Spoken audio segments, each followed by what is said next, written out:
السلام علیکم ورحمۃ اللہ وبرکاتہ۔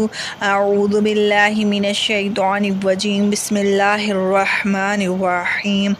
تو پیارے بہن بھائیوں، یہ واقعہ ہے حضرت موسیٰ علیہ السلام کے دور کا کہ ایک طوائف تھی جو نہایت ہی بدکار اور برے کاموں میں ملوث تھی، لیکن خوبصورتی جو ہے اس کے اندر بے تحاشا تھی۔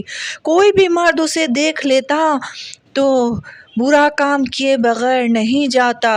اس نے اپنے گھر میں ایک محل بنایا ہوا تھا اور وہ اس تخت پہ بیٹھ جاتی تھی جو اس نے اپنے محل کے اندر بنایا ہوا تھا، اور آس پاس اس کے مرد ہی مرد ہوتے۔ برا اور گندا کام کرنے والے ہر وقت اس کے آس پاس موجود ہوتے تھے۔ ایک دن وہ اپنے محل میں بیٹھی ہوئی تھی تو ایک نوجوان کا وہاں سے گزر ہوا جو انتہائی عبادت گزار تھا۔ اس کا شمار عابدوں اور زاہدوں میں ہوتا تھا۔ اچانک وہ عورت گھر کے باہر آ کر کھڑی ہو گئی اور اس عبادت گزار شخص کی نظر اس عورت پر پڑ گئی۔ نظر پڑتے ہی اس کو جو ہے عجیب سا لگا اور وہ اس کے حسن پر دل دے بیٹھا۔ اپنے گھر جا کر اس کو بہت اس عورت کے خیالات آئے، لیکن توبہ استغفار کرتا، عبادت میں دل لگاتا، لیکن پھر بھی جو ہے وہ اس کا دل کسی صورت نہ لگتا۔ اب اس نے کئی دن انتظار کے بعد یہی حل نکالا کہ میں ایک بار جا کے جو ہے اس عورت سے مل ہی لیتا ہوں، بعد میں توبہ کر لوں گا۔ اس آدمی نے اپنے پاس جو جمع پونجی تھی وہ اکٹھی کری اور کافی سارے پیسے رقم لے کے جس میں وہ عورت مردوں سے بکتی تھی اس تک پہنچ گیا، اور جانے کے بعد اس کو رقم ادا کری۔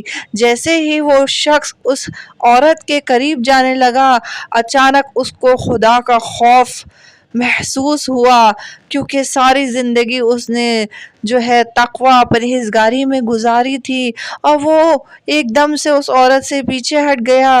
کہا مجھے کچھ کام ہے، میں جا رہا ہوں۔ اس عورت نے اصرار کیا تم نے رقم دی ہے تو اپنا کام کر کے جاؤ۔ اس مرد نے کہا کہ نہیں، مجھے کچھ کام ہے، میں جا رہا ہوں۔ اس عورت کے اصرار پر اس شخص نے کہا میں نے ساری زندگی اللہ تبارک و تعالیٰ کی عبادت میں گزاری، پرہیزگاری میں گزاری، اور اگر اب میں نے یہ کام کر لیا تو ضرور اللہ تبارک و تعالیٰ کی ناراضگی کا باعث بنے گا، تو میں ہرگز اپنے رب کو ناراض نہیں کر سکتا۔ پیسے تمہیں چاہیے رکھ لو، لیکن میں یہاں سے جاتا ہوں۔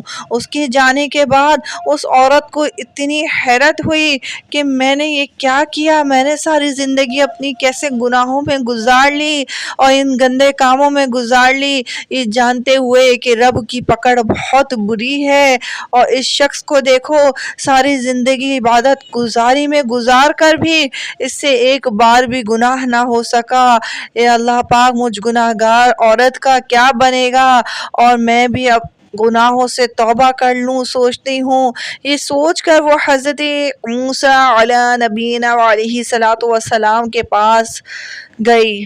جب وہ حضرت موسیٰ علیہ السلام کے پاس پہنچی تو آپ علیہ السلام کافی سارے مجموعے میں تعلیم فرما رہے تھے، تو اس نے ایک مرد سے کہا کہ حضرت موسیٰ علیہ نبینا علیہ السلام کو میرا پیغام دے دو کہ فلاں فلاں عورت آپ سے ملنا چاہتی ہے۔ اس بے وقوف آدمی نے حضرت موسیٰ علیہ السلام کے پاس جانے سے پہلے ہی دور سے مجموعے کے بیچ میں زور سے کہا کہ اے موسیٰ علیہ السلام، آپ سے فلاں فلاں عورت ملنا چاہتی ہے۔ مگر وہ عورت تو بدکار تھی اور سب اس کو پہچانتے تھے۔ یہ سنتے ہی حضرت موسیٰ علیہ نبینا علیہ السلام نے طیش میں آ کر کہا کہ جاؤ کہہ دو میں اس سے نہیں ملنا چاہتا، اور چلے جانے کو کہہ دو اسے۔ اس شخص نے اس عورت کے پاس آ کر کہہ دیا کہ موسیٰ علیہ صلاۃ والسلام نے فرمایا ہے کہ اس عورت سے جا کر کہہ دو کہ میں اس سے نہیں ملنا چاہتا۔ پھر وہ عورت اپنا ٹوٹا ہوا دل لے کر وہاں سے آ گئی، سارے راستے روتی ہوئی آئی کہ میں اتنی بری ہوں کہ اللہ کے نبی بھی مجھ سے ملنا نہیں چاہتے، اب میری بخشش بھی ضرور نہیں ہوگی۔ یہ سوچتی ہوئی گھر پہنچی۔ گھر پہنچنے کے بعد خوب روئی، گڑ گڑائی، سجدوں میں اللہ تبارک و تعالیٰ سے معافیاں مانگی۔ اتنی دیر میں دروازے پر دستک ہوئی۔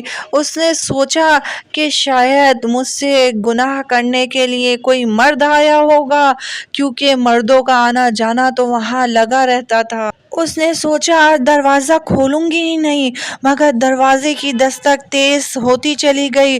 پھر اس نے بالآخر دروازہ کھولا۔ سامنے کیا دیکھتی ہے؟ حضرت موسیٰ علیہ نبینا وعلیہ الصلوۃ والسلام تشریف فرما ہے۔ دیکھتے ہی حیرت سے کہنے لگی، اے اللہ کے نبی، آپ یہاں پر؟ حضرت موسیٰ علیہ نبینا علیہ الصلوۃ والسلام نے عرض کی کہ جب تم میرے پاس آئی تھی میں تعلیم کر رہا تھا، تمہارے جاتے ہی حضرت جبرائیل علیہ الصلوۃ والسلام میرے پاس آئے اللہ کا پیغام لے کر کہ ایک عورت تم سے میرا راستہ پوچھنے آئی تھی اور تم نے اسے ڈانٹ ہی دیا، اور اس سے جا کر کہو کہ آج تم نے توبہ کی ہے تو اللہ تم سے اتنا خوش ہے کہ اللہ تبارک و تعالیٰ نے تمہارے سارے کے سارے گناہ معاف کر دیے ہیں۔ اس عورت نے یہ سوچا کہ اب اس بستی میں میرا گزارا نہیں، اور یہاں سب مجھے برے کاموں کے لیے جو ہے اپنی خواہشیں ظاہر کریں گے، میں یہاں سے چلی جاتی ہوں۔ پھر یہ اسی نوجوان کے پاس جس کی صحبت کی وجہ سے اس نے گناہ چھوڑے پہنچ جاتی ہے، وہاں صحن میں بیٹھ جاتی ہے۔ کسی نے کہا کہ وہ عبادت میں مشغول ہیں، آتے ہیں آپ سے ملاقات کے لیے۔ جب وہ نوجوان باہر آتا ہے عبادت سے فارغ ہو کے تو دیکھتا ہے وہی عورت ہے، سوچتا ہے اب یہ پھر عورت میرا ایمان خراب کرے گی، اتنی مشکل سے میں نے اس کو اپنے ذہن سے نکالا ہے۔ اللہ کے خوف سے وہیں اس کا دم نکل جاتا ہے۔ پھر وہ اس کے گھر والوں کو ساری باتیں بتاتی ہے اور یہ بھی کہتی ہے میں تو اس سے نکاح کی خواہش مند تھی۔ پھر وہاں کوئی بتاتا ہے کہ اس کا بڑا بھائی بھی موجود ہے، اس سے پوچھ لیتے ہیں۔ تو پھر علماء کرام نے بتایا ہے کہ اس عورت کی اس کے بڑے بھائی سے نکاح ہو گیا، اور اللہ تبارک و تعالیٰ نے توبہ کے صدقے اس کو 7 بیٹوں سے نوازا، جو کہ ساتوں کے ساتوں بنی اسرائیل کے ولی اللہ بنے۔ پیارے بہن بھائیوں، ابھی سانسیں ہیں تو توبہ کا دروازہ کھلا ہوا ہے۔ اللہ تبارک و تعالیٰ سے توبہ استغفار کر لیں اپنے گناہوں کی۔ اللہ پاک رحیم و کریم ہے، وہ ضرور ہمیں ہمارے گناہوں سے معافی عطا فرمائے گا۔ پیارے بہن بھائیوں، بہن آپ کے لیے بڑی محبت کے ساتھ ویڈیوز بناتی ہے، اگر ویڈیو پسند آئی ہے تو چینل کو سبسکرائب کر دیں، ساتھ ہی بیل آئیکن ہے اس کو دبا دیں نوٹیفیکیشن تاکہ آپ تک پہنچ سکے، اور ویڈیو کو صدقہ جاریہ سمجھ کے لائک اور شیئر کر دیا کریں۔